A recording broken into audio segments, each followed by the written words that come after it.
It's important to say that the opinions shared in this episode are just that, and they're ours alone. I urge each and every one of you to do your own homework before making any decisions. I'm Andy Signor, and this is Hugging the Cactus. To ensure you never miss a story, be sure to subscribe to our YouTube channel and hit that notification bell to all alerts. It's the only way to ensure that YouTube will keep us in your feed.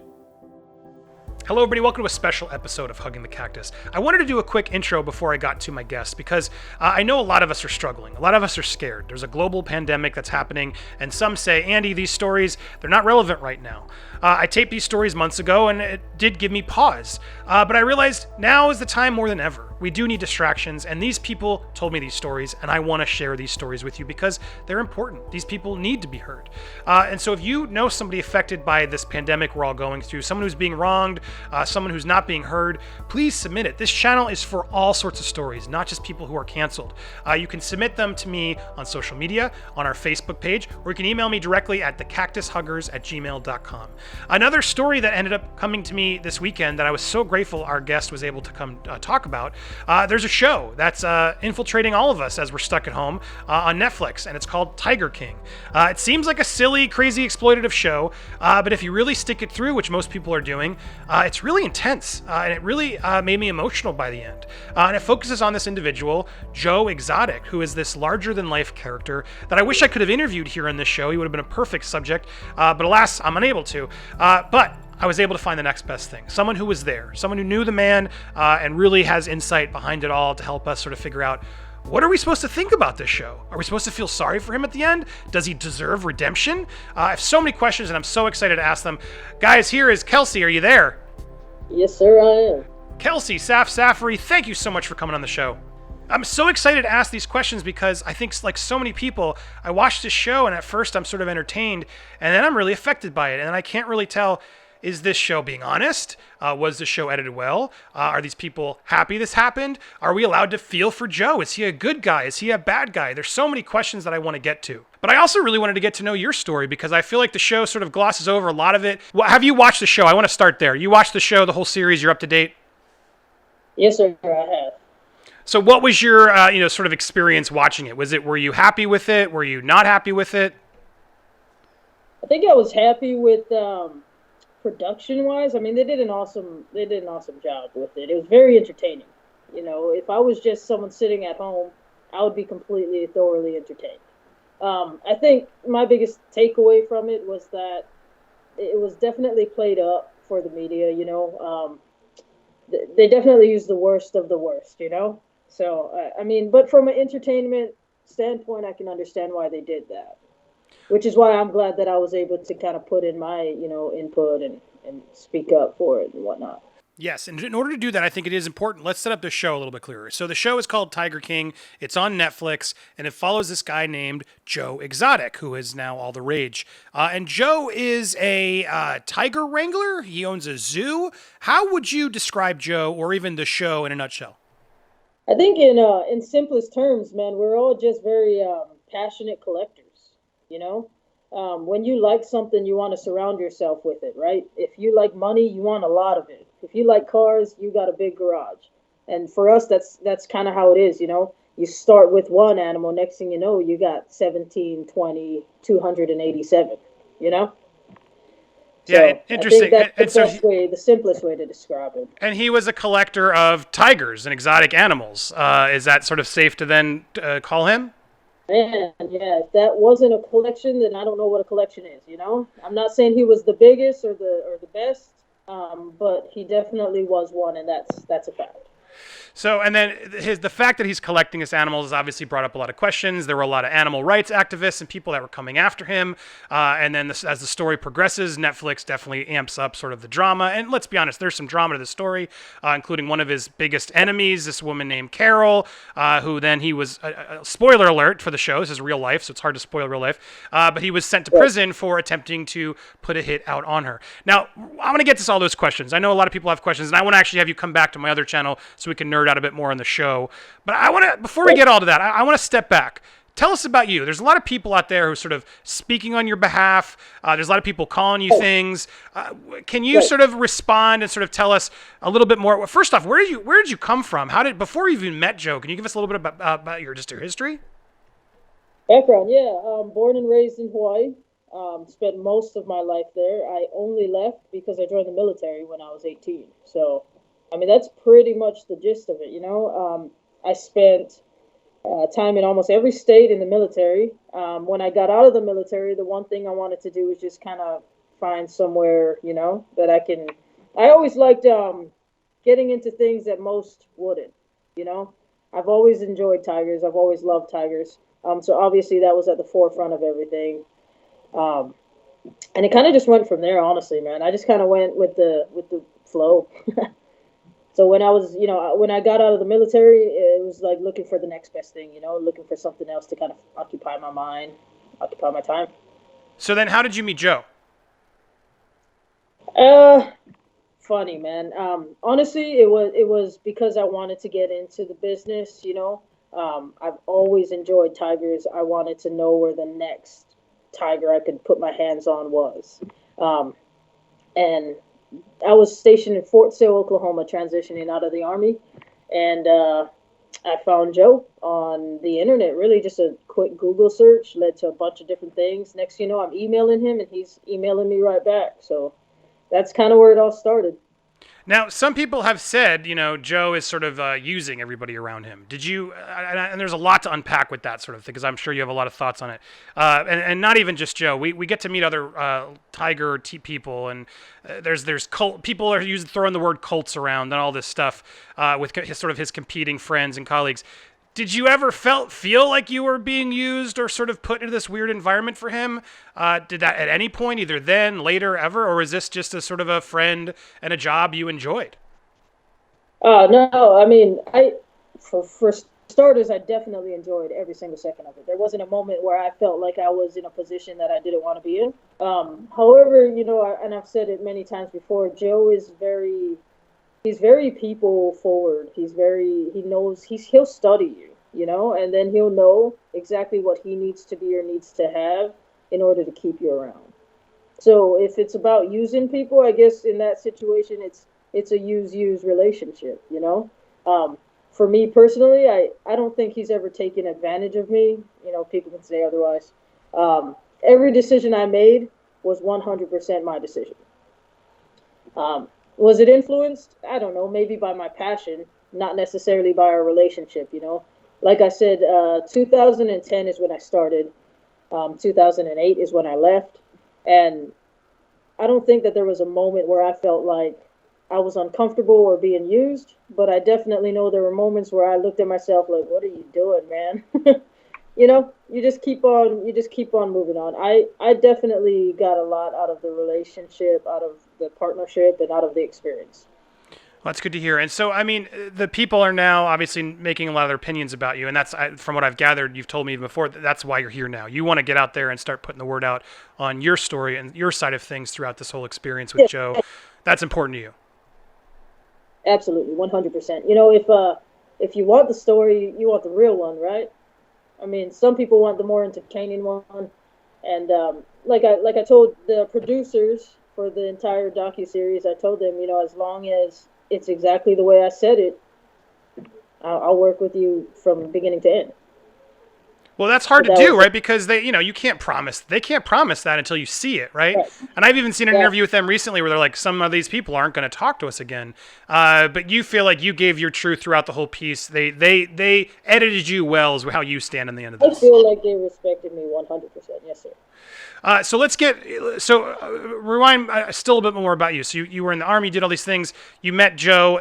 That's it. And then so lions and tigers and all these sort of animals was sort of your calling. You find Joe. You get this opportunity to work with him, and then you're just full in to doing that. That's pretty much the story. There nothing else That's sort of to cool. share from your history.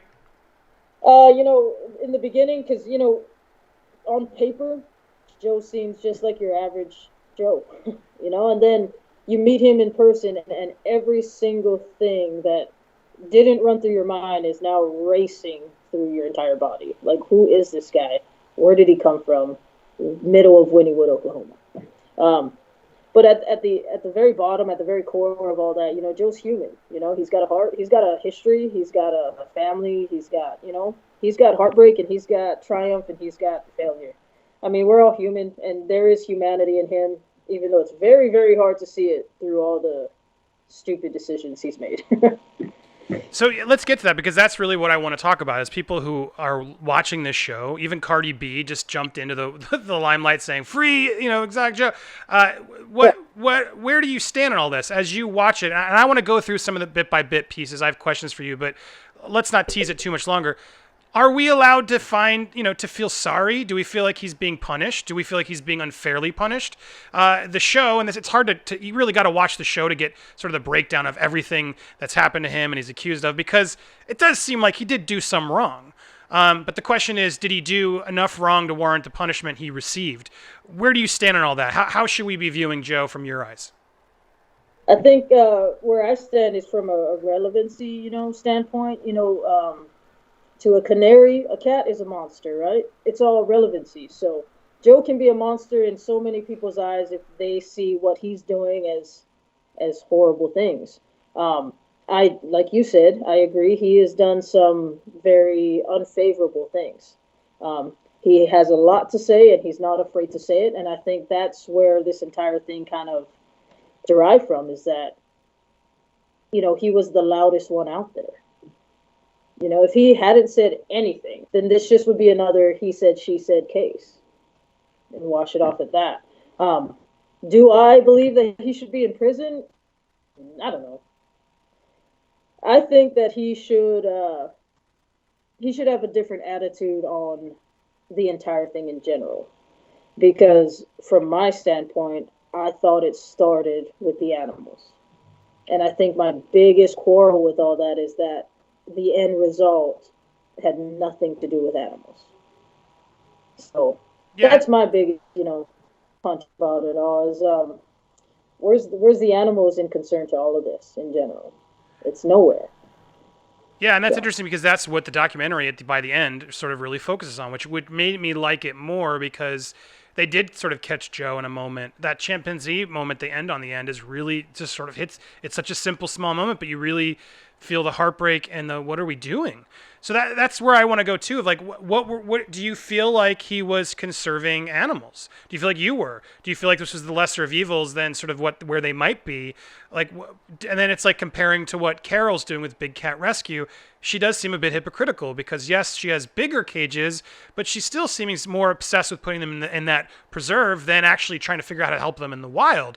So it is sort of a really frustrating scenario if you're watching them all, and even the one who's calling herself the hero needs to really look in the mirror a little deeper after all the donations she's accepting of sort of doing the same thing. But do you think any of these are actually right? Or do you think, yes, there needs to be some sort of, tiger sanctuaries that sort of can help keep them going? What are your stances on all that? I think, and this is on, very small, just me at home on my phone, research here. So it's not very educated, I should say. But I think that in the United States, our issue is we want to feel good about what we're doing. And the only way we can feel good about what we're doing, for the most part, is if other people recognize that.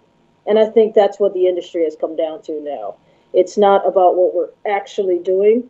It's about what other people make us feel good about doing, right? So, yeah, it would be amazing, dude, if we could, find a place where it's just somewhere for them to go, because captive born, captive bred, captive stay, they can't leave captivity once they are a part of captivity. So that's her biggest fit on us breeding, was you're creating more problems. And I'm just trying to solve the problems that are remaining or that are already existing, whatever the case is. These animals have to go somewhere is the biggest thing, right? And they can't go back to the wild, on top of the fact that there isn't much of a wild for them to go back to.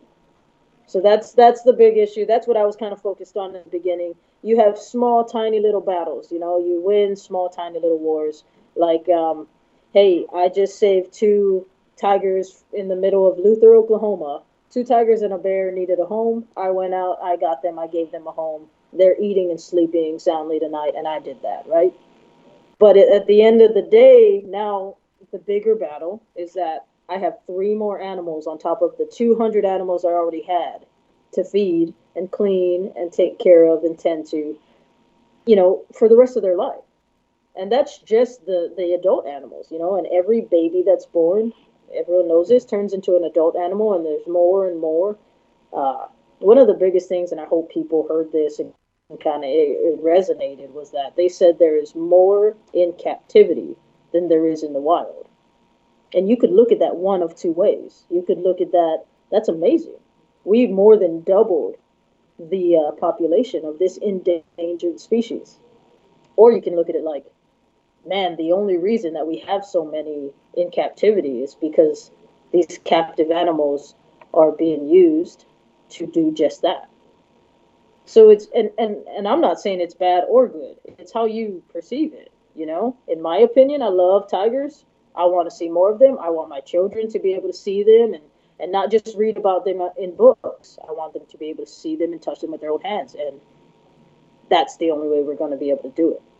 So what it's just a perspective. Yeah, no, and I respect. I think it's a tough conversation. I think there's two sides to extreme, right? And there's a lot of animal rights groups and stuff who's like, no, no, no, no, no, but then they're denying the thing you just said of, well, how else are we going to get more of these out there? I think the big question comes down from, it's the breeding, right? Breeding them to get photo ops is where things get a little sketchy. And then yes. I had a question here, and it's actually because my sister, who I've been watching, is a big fan, so I was like, do you have any questions?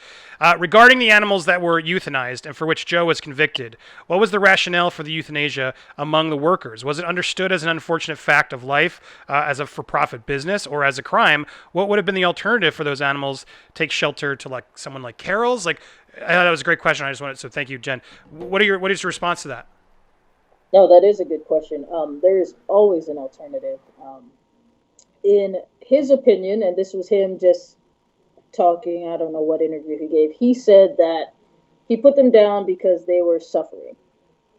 And that's that's a judgment call. I personally wasn't there, so I can't speak on it personally. I can just speak on it from my experience with him. I have seen animals on the brink of, now you have to question whether or not there's quality of life. And that's a hard call, because if you look at it in a human perspective, no one can judge that. No one can say his quality of life is not good. I have to decide whether or not he should live, right? That's a hard decision to make in any case. And one we're facing right now in hospitals today, ironically. Yeah. So yeah, totally. Exactly, right? And so you have to get down to the animalistic bare bones of it. I don't want anything, human, animal, anything, to suffer in front of my eyes if there's something I can do about it. Were those animals one of these? Were they suffering? I don't know. I wasn't there.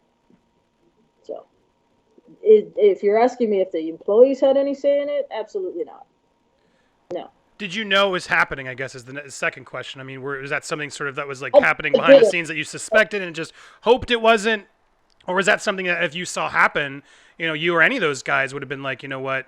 No, I mean, it was, sorry, I'm still fresh on it, but for example, it was one of the coworkers there, his name, not John, Eric. Eric went and testified and sort of seemed to be really bothered by this. Like, and that seemed to be the reason why he went and did testify against him, was because he's like, this wasn't fair to those animals. And then someone like, it was John, sort of didn't. It seemed like all of you were sort of wrestling with the loyalty to Joe, which, did he mean it? To me, that was the most interesting struggle of it all. And I feel like you've handled it pretty fairly. And, but did you guys know, or did some of them know, or did you feel like, do you have regrets in not speaking up further? Or was that just sort of a necessary part of the job that you thought, you know what, it sucks, but there's still a greater good here that we're saving a lot of these other animals? Yeah, man, that's a great question. I actually can personally only speak for myself, right? So I'm gonna tell you my experience. Yes, I have seen that happen before. Yes, I have spoke up about it. And like I said from the beginning, Joe knows exactly what to say to you to make you feel like this is a great decision. You should be on board for this. And it was always, that is a negative, but look at all the positive that we can do. And from my takeaway, that's what got me.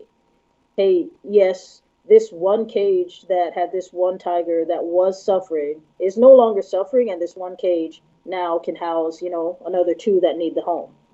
So something like that is usually the case in situations. I did say from the beginning that I went there for a reason and I left for a reason, and that reason is the exact same thing.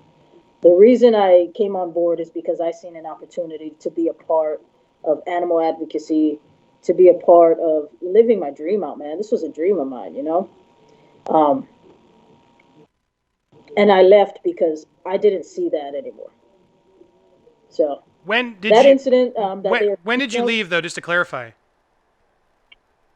that incident I left in June of 2018. And so, what triggered that? That was when what's his name Um, came in, or so honestly, it actually I physically left the park in October of 2017. when did Jeff? I Sorry, had I'm trying to get my names correct too. But it was like Jeff Lowe when he came in and sort of redid things. Was it at that same time? well, Jeff's been on the park and has been a part of it since 2000 and beginning of 2017. I'm sure. I could have my dates wrong. I'm not exactly sure because again, I wasn't a part of that transaction. I just met Jeff as, hey, Saff, this is the new investor and Got it. his girlfriend. So Got it. that's how I met Jeff. It was a handshake thing. I was busy with the animals, so I just kind of moved on with my day. Um, and then he's always been a part of it, just not hasn't been very vocal about anything. Not to me, at least. I didn't ask any questions. He didn't answer any. Um, but uh, I when I left, Jeff was obviously the owner. Joe was the entertainment director. Still very much a part of it. The reason I did leave, physically leave the park, is because of the Travis incident. And I know if you have seen the series, you know about the Yes. Travis incident, Yeah. right? Um, Man, that hit hard, and the way that Joe took it with me, I just couldn't be a part of it anymore, man. I really couldn't. I was already starting to lose faith in the fact that the animals have been pushed to the back. The humanity of it all. I couldn't see it anymore. I seen none of it, and that's why I left. Yeah, no, that moment, I mean, for those who haven't watched the show, it's a very tragic moment that really sort of the show feels a little silly at times and sort of reality show craziness. And that's when everything sort of smacks everybody in the face. Bring right back, yeah, And yeah, it so, I does. mean, and it's just, it just makes the show that much more fascinating and just important because you're really watching something needed to sort of, I feel like, smack some of these people in the face. And it's so tragic that that's what it was. But it really, you can tell like the whole thing pivots once that moment happens because it's not really just games anymore. There's really, there were lives at stake. So that was truly one of the saddest parts of that whole experience. So I get it. And then it seemed like, the show I'm calling it, it's real life, but the way that's edited sort of seemed to then sort of, I don't know, was he sad? Was Joe, did that really affect him, do you think? Because the show sort of shows him sad, but then he's still, the showman that he is. And then he's sort of finding the next guy immediately. And who am I to judge? Some people heal that way. But was that real emotion for Joe since you were there? Can you sort of Uh, help clarify that? yeah, no, I can definitely say he was heartbroken, man. He loved Travis. You could see that in their everyday thing. Um, and like you said, he did react to it in a very odd way. He moved on awfully quickly, but that's on him. But from what I know, from what I saw personally, that was a heartbroken man. He lost someone he loved that day. That's a fact. A lot of us did. So how much of and I believe that. Thank you for sharing that because that's important. I mean, and that since you knew the man, like how much was a show through what we watched, and how much was just a guy just craving attention, like so many of us out there in the world. Like, do you feel like he Ooh, was a bad person, and do you think we got a good shake of him based off what we saw on that show? oh, you guys got 100% him. I mean, that's the Joe you see on a daily basis. He is always that flamboyant. He is always that outspoken. Um, he's always that extreme. I think what they didn't capture as best as they could have, but it's again because I've seen him on a day to day basis for almost 10 years. Is the human in him? They showed little bits about his family life and his family history and whatnot, and that was important and that was real. Um, but I got to see, the Joe that has to be up every single hour of the night because he has 9 babies. to feed in the house, and he did it himself. There was a few of us who did it, but for the most part, he was the one getting up, taking care of those babies on a nightly basis, on an hourly basis. If an animal was sick, man, he used to go sit and eat with this chimpanzee every single morning. He would eat breakfast with her every morning. It was a part of their routine, and that's the stuff that they didn't show. I mean, they showed bits and pieces, but they didn't explain it. If you didn't have cigarettes, or you didn't have food, or you didn't have a jacket, he'd give you the one off his back. But on the flip side of that, and you guys take this how you want to take it, I know how I took it. On the flip side of that, there was always a camera around. That's just how life was with him. So, yeah. So did he have like a different persona off the cameras? Is I guess what I'm trying to figure out. Like, was there a version of him when he sort of, the cameras weren't there and he was different, or was that just sort of always him? He was always on and he liked the cameras to be there. The cameras were always there, is what I'm trying to say. But no, I don't think there's another version of him. He is whatever he needs to be. Honestly, he'll be anything you want. You need him to be, a country singer, he'll be a country singer. You need him to be the paramedic, he'll be a paramedic. You need him to just sit there and listen to you. That's going to be your hardest bet right there. Well, you brought up the country singer. That's interesting because as now people are, this is blowing up. As I imagine, I want to get to sort of as we wrap up, we'll get to there. But the whole country singing thing, like now we're reading stories that he was sort of telling you all, no, that's me singing. And now it's proved, no, there were like two other country singers that actually were recording that for him for his TV show. Why was he lying about stuff like that? Or was that just sort of, he was making an act? Do you feel like, does that sort of speak to his character of like he needed to sort of trick people in a way? Like what is your rationale behind that? I'm not going to sit here and say that was his intent, but it's pretty obvious what his intent was. I'm just not going to say it. Yeah, no, I knew, you can tell, you talk to him for 15 minutes, for 15 seconds, that's not his voice on either one. Right. So, I mean, common sense is really all you needed in that one, but I don't know. Yeah, I think it is. I think that's what it is. The magazine cover things, the DVDs of the music videos and all that. I mean, it was creative and it was all Joe, man. That's Joe to the max. If someone asked me to explain him, then that's exactly what I would say, right? Right. He's a showman. He was a showman, sure. the greatest showman, like P.T. Barnum, exactly.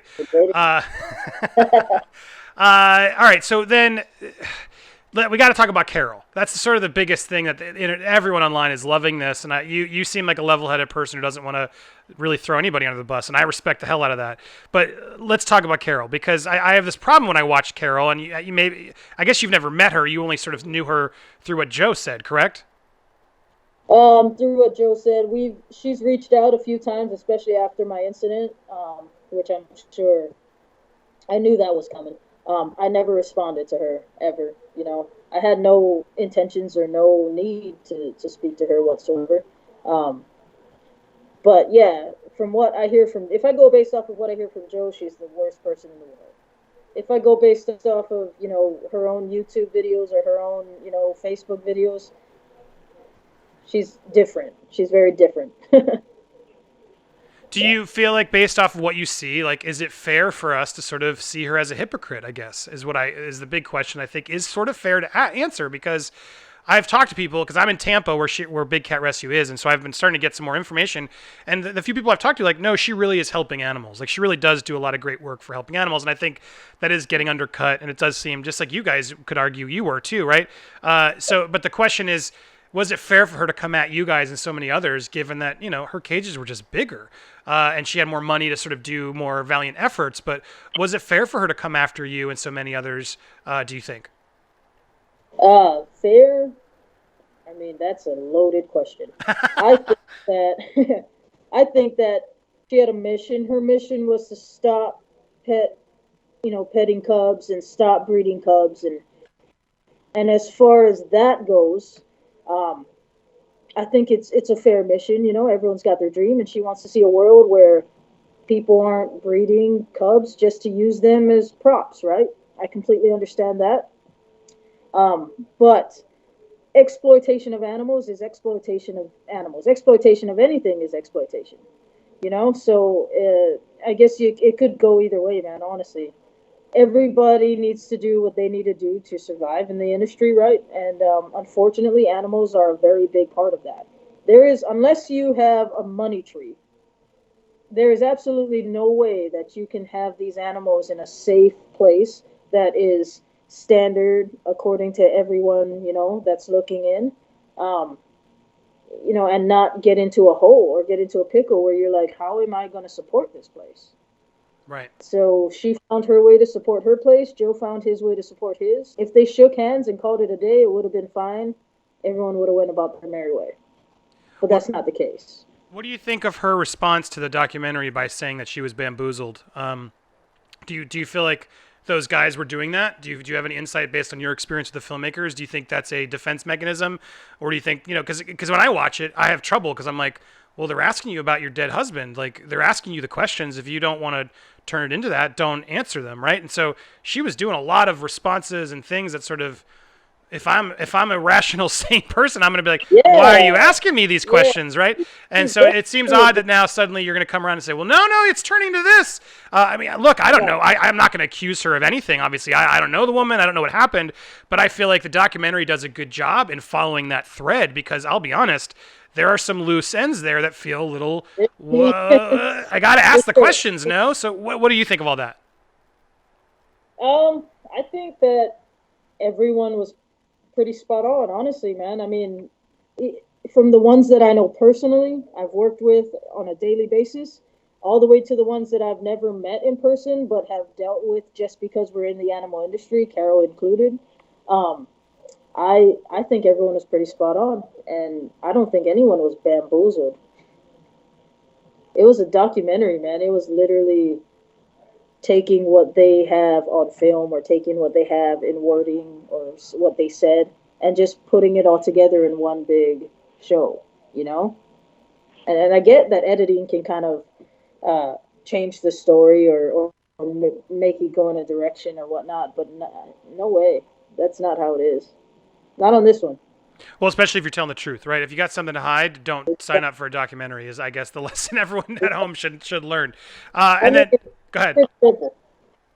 Yeah. What? So then I want to talk about obviously the arm. They use the moment of the arm, and then it's interesting to know that Carole then responded to you to try and use that for her own benefit.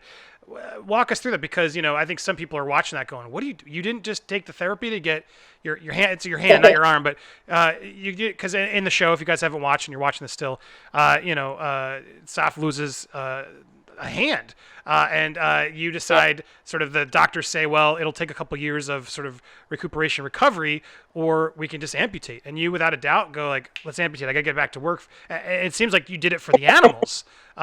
Sort of walk us through that thought process again. Now and then watching it sort of in the documentary, what did you think? Oh man, I think that they did well portraying it. They didn't do much on it. It was really quickly, just kind of, hey, this happened on this day, whatever. It was October 5th. It was a Saturday. It was a typical work day for us, And when the incident happened, my initial reaction was, I have cages open. I have customers on park. I have employees in tiger cages right now. So I was kind of in a panic, like, holy smokes, this is the worst timing for this. So once all that was settled, once all the cages were secure and the customers were off park, I was actually sitting in the ambulance in the back of the park. And I remember looking at Joe going like, hey, what do we do from here? Because he was obviously distraught. I don't know anything that happened when I wasn't around, which, they kind of put a little bit of that into the documentary. Um, but my biggest concern was I know that this is going to be a storm, and I want to know what I can do to make it better, since I'm at the core of it.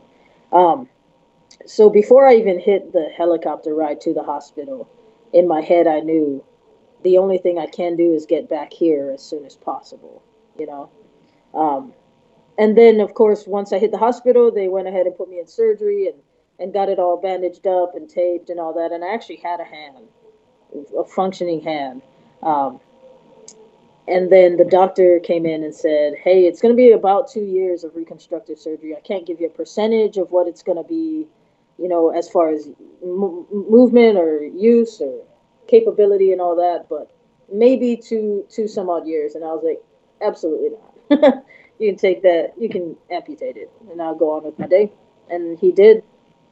Did He did did just that. does a doctor doesn't like attempt to be like, whoa, hold on, let's talk this through? Was there anyone in your life sort of doing that? Because that is an insanely drastic decision to make, and not no It judgment, was. but what was And the sort of the thought? honestly, The thought process was just, I got to what get a lot back to of work. people, right. What a lot of people don't know is that he actually said that he would have amputated above my elbow. So I thought it was going to be more of an amputation than it actually was. I'm only missing about 2 inches of my wrist and then my left hand. So above the elbow, and I was still like, just take it off. I'll manage. I'll deal. I'll get back to it whenever. Figured it out. Um, but yeah, the doctor didn't try to sway me, and not that I know of. Family members a little bit, they're like, this is a huge. At that point, it was already done. I had already amputated it. It happened so fast. Within 2 days, I had made a decision that changed my life from that point forward. When do you So have regrets? Like, is there ever a part of you that says like, man, maybe I really should have thought that, or do you not think that way? You just you gotta move forward. I think no, I think there's moments when I get a little frustrated. But no, I don't think I've ever sat down and said, "Man, I should have." 2 years after my amputation, 2 years after the incident, um, I'm pretty sure I said, "Man, it's 2 years later. I could have two functioning hands." But I don't look at it too deeply. I get by pretty well just one handed. Do you think like the military training, like where do you think that came from you core? I mean, to make that choice, and not only make the choice, but I'm just admiring just sort of how you're like, it is what it is. Like that, not a lot of people have that sort of wherewithal or ability to sort of be like, look, I'm not going to keep focusing on the past and what I don't have. Where do you think that comes from? I think it definitely comes from just a strong mentality, man. My family for sure, my family structure and whatnot, my family dynamic, and then yeah, definitely the military changes you a lot. So a combination of the two, I'm not even sure. It's just how I felt. It's how I've always felt. I've always been a little bit reckless in my life. There's a lot of decisions that I've made that most wouldn't. So this was just par for the course for me, honestly. Yeah. Wow, fascinating and good for you. I'm again, I'm just impressed by the ability to say, yeah, it is what it is. So good on you. Let's talk about sort of how people are calling you names. People are calling you the lesbian. People are out there sort of identifying you. And then even I was sort of, what do I? Because there's been people vocal about, well, you got to say this or say that. Do you have Yeah. any? I don't. Yeah. It's none of my business. But at the same time, do you have any comments or sort of reactions to any of that? Sort of people come out of the woodwork to sort of talk about you in that way. Yeah, well, that's why I'm here. I like to speak for myself, um, and I don't like to tell other people what they should or shouldn't do. You just do you, and I'll do me.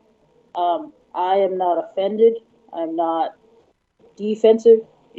I'm cool, man. I don't care. I really don't. I appreciate it. I appreciate people standing up. I think you should stand up for what you think is right.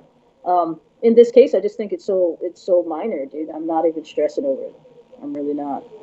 So you don't have any preferences or ways of, because I even asked them, like, because there's one of the guys behind the podcast, like, you have to call him Saff, otherwise it doesn't. They're just so I ask and I'm clear out of respect. It does nothing. It does nothing. There's no request from you or any bothering about how people label you or call you. No, not at all.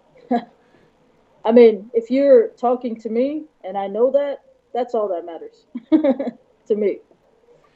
So, what is your reaction to all these people just reacting to the show in general? I mean, like it's ginormous. Are you feeling that? Are you starting to see like the sort of enormity of what this show is becoming, and how are you handling that? Honestly, I had no idea how hyped it was. Honestly, I did watch it because my sister comes. So it was family members that pointed it out to me. They were like, "Hey, did you see all of this that's going on with you right now?" And I was like, "I didn't. I really had no idea. I kind of stay out of all of that." the news, the hype, the media, especially with this thing going on. I don't care to know any more about it. I just want to live my life. Um, but once she pointed it out, obviously I went looking. I was like, I don't know what's going on. What's being said. So, and then once I got into it, I was like, man, I hope it's all about where is Saff now? What is Saff doing now? And I just wanted to make sure that the answers that were out there were mine. That's my biggest thing. Sorry, so let's clarify. Where is Saff now? Saff is in I'm in California right now. I moved away from Oklahoma actually in 2019, and I've been in California since January of this year. Um, and I'm loving it, man. I love it out here.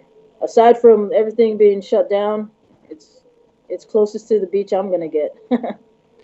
Do you keep in touch with everybody like from the show, or I mean, is there anybody? Or is that sort of is there a group of you? And you don't have to name names, but I'm just curious. Like, are you guys in communication since this show is gone?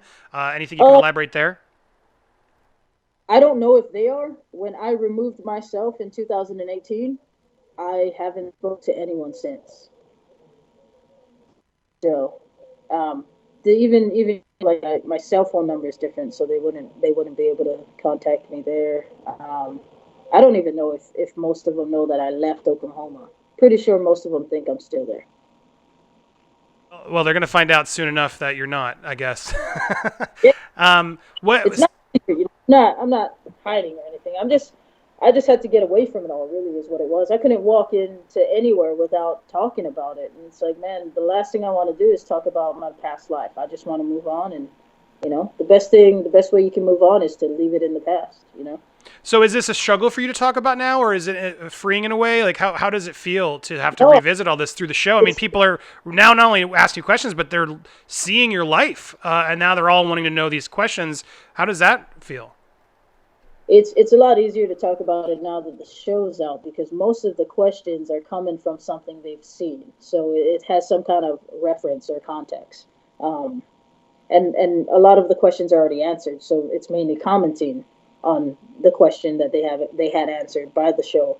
So yeah, it's a lot easier to talk about it now that the show's out. All right, then I have another question of did you eat any of the Walmart meat or the Walmart meat pizza? Yeah, see, and then that's another thing that I think was kind of blew up on the show. No, man, we had that truck come in twice a week, fully loaded with meat, and once those rumors started coming out, we went from like a fully loaded truck to like a quarter loaded truck.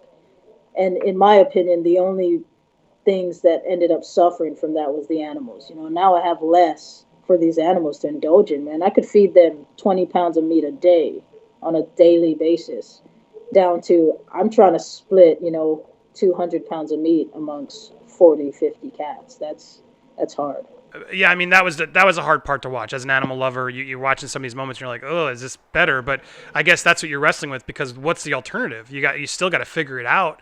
You can't let these animals just go away. Yeah, Whether he has the meat or exactly. not, you as a worker are there just sort of figuring out. Well, we got to do the best we can do.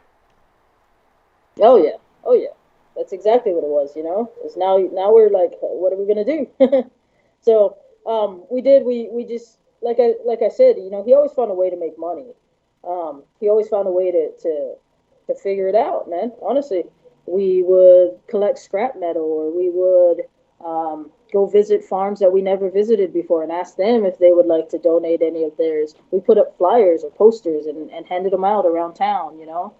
For as we wrap this up, and I appreciate you giving us all this candor, getting back to sort of Joe, are we allowed to see him as a hero? Like, or not? Hero is the wrong word. Are we allowed to see him as the as a person who's been wronged in this? Do you feel like he was wronged in this? And as viewers, can we sympathize for him, or do you think what he did some wrongs and he should pay the price for those wrongs? Where do you stand on that? Should Cardi B should be raising a free Joe fund like she's doing? Yeah, I think everyone should kind of look at the human in this. Joe's a human who had a dream. He did everything that he could to get his dream. Um, in my opinion, it's ironic because this is exactly what Joe wanted: is for the entire world to fiend over him, whether it was hate him love him, want to free him, want to bury him. This is what he wanted. So at the end of the day, it doesn't matter. Joe got what he wanted anyway. Do you think that's good for him in a way? Do you think he'll learn from that? Do you think he'll be a better person because of it? Because I've seen interviews now where he's talking about now he wants to work on prison reform because he sees how terrible it is. Do you think he's got it in him now to sort of actually, come out from this as a better man? Joe's always had that. Joe's always had an opinion on anything that he's been involved in.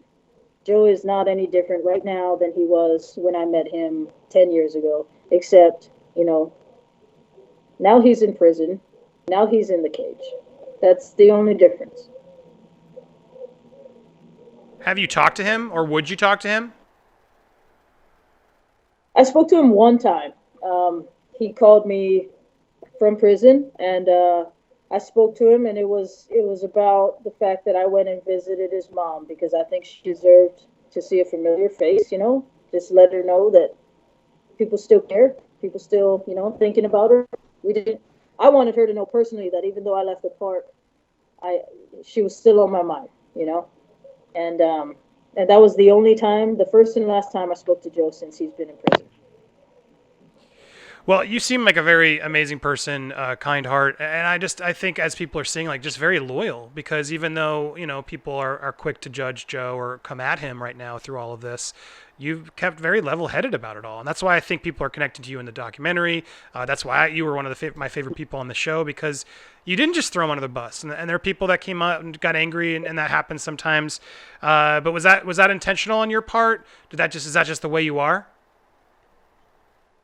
I mean, I said it, that I don't want to incriminate anybody, and I don't want to support anybody in this. I just want to move on from this. You know, um, I don't know how else to emphasize that my entire thing was in getting into the animal industry was to be able to work with the animals, and none of this has anything to do with that. So no, I think at this point, in fact, throughout the entire thing, since it started, I just don't have any interest in inflaming any of that. So I leave it alone. I tell them I answer the questions I know I can answer, and the rest is on them. Did anyone try to come at you to help you with the trial, and was that a choice you made, or you just weren't even asked? They did. They asked me multiple times, and I told them multiple people and multiple times, and I told every single one of them I just have no interest in participating. And there was a quote I was looking for. I believe it was Josh, who I also really liked in the documentary. He seemed like another genuine person in that mix. But where he's like, you're either on Team Joe or Team Government, and how terrifying that was. And so it does. There is a part in you watch this documentary, you're like, did he really deserve all that time? I mean, was he really doing things that other people out there weren't? Not to say that that's right and he shouldn't pay some penalty, but I watched that and I do feel sorry for him, and I feel sorry because I don't know if what he actually got sent away for was really what he should have been sent away. You know what I mean? It offers a lot of questions, and so where do you think this can go? I mean, this is clearly becoming very popular. Do you hope there is some sort of justice for Joe in the end of this? Do you hope he gets out early? Do you hope that sort of fans sort of rally for that, or do you think he deserves some time away to sort of find himself in that new environment? Um, I think it's sad that there's a possibility that that man could die in prison. I mean, I don't think anyone should, but I think it's sad that there's a possibility that he could. Um, and and as far as my takeaway, I just hope one day that everyone can see this for exactly what it is, man. It was the ultimate American greed. You know what I mean? In all parties. Um, and that's what I mean when I say Joe got what he wanted anyway. The fame, the or infamy, whatever it's called. He's everywhere now. You know. So whether it's in that cell or sitting at home, I can tell you he's happy about this entire situation. That I believe that wholeheartedly, given how Joe was, and it is ironic how it ended. I have so many more questions I want to ask, and some more fun stuff about the show. And I hope, are you down to do another talk with me strictly about Tiger King? Maybe get some fan questions. Are you open to that? Absolutely, yeah, we can do that.